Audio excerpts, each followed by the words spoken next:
नमस्कार, मैं मोन्टू राजा, anti corruption India से स्वागत है आपका। देश के अंदर ख्वाजा गरीब नवाज जो है उसमें उर्स चल रहा है और इसी उर्स के मौके पर कांग्रेस अल्पसंख्यक विभाग के चेयरमैन और राज्यसभा सांसद इमरान प्रतापगढ़ी उर्स में ख्वाजा गरीब नवाज पहुंचे और वहां पे पारंपरिक जो चादर है वो पेश की है।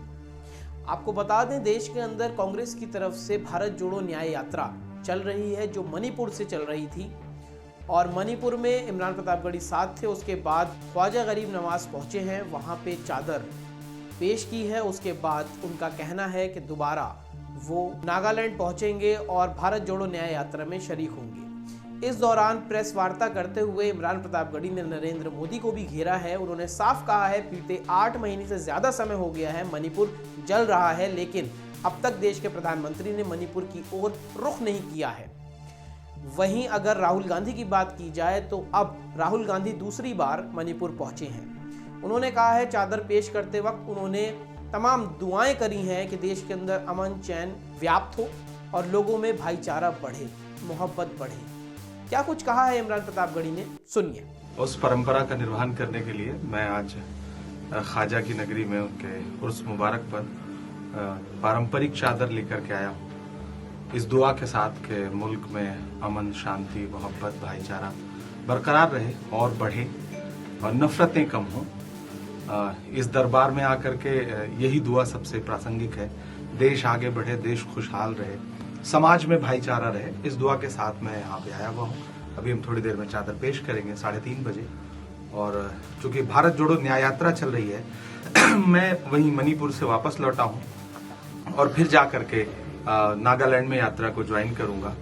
राहुल गांधी जी अपने मिशन के साथ न्याय का हक मिलने तक इस नारे के साथ मणिपुर से मुंबई तक 6,700 किलोमीटर की यात्रा पर निकले हैं। और मणिपुर को जिस तरह से प्यार की, मरहम की जरूरत थी जो 8 महीनों से चल रहा है, प्रधानमंत्री ने मणिपुर को लेकर के एक शब्द नहीं बोले थे। ऐसे में राहुल गांधी जी दूसरी बार वहां पहुंचे हैं और उन्होंने मणिपुर से इस यात्रा की शुरुआत करने की जो जिद को जमीन पर उतारा है वो अद्भुत है। और लोग जिस तरह से निकल के आ रहे हैं, वो अलग अलग समाज जिनके बीच में झगड़े चल रहे थे, वो सारे समाज निकल के आ रहे हैं और राहुल जी की इस कोशिश को सराह रहे हैं। तो मुझे पूरा विश्वास है कि वो यात्रा देश को एक नई दिशा और दशा देगी। बेरोजगारों के लिए, युवाओं के लिए राहुल गांधी जी न्याय की मांग करने के लिए सड़क पर हैं और लीग से हट करके एक बड़ी कोशिश है, पहले भारत जोड़ो यात्रा, भारत जोड़ो न्याय यात्रा।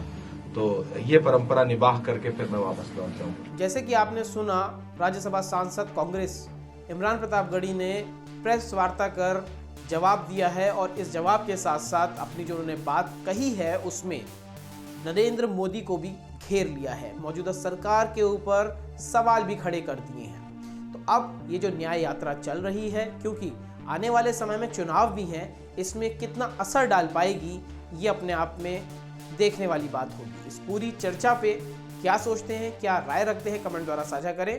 अगली अपडेट के साथ आपके समक्ष फिर प्रस्तुत होंगे। नमस्कार।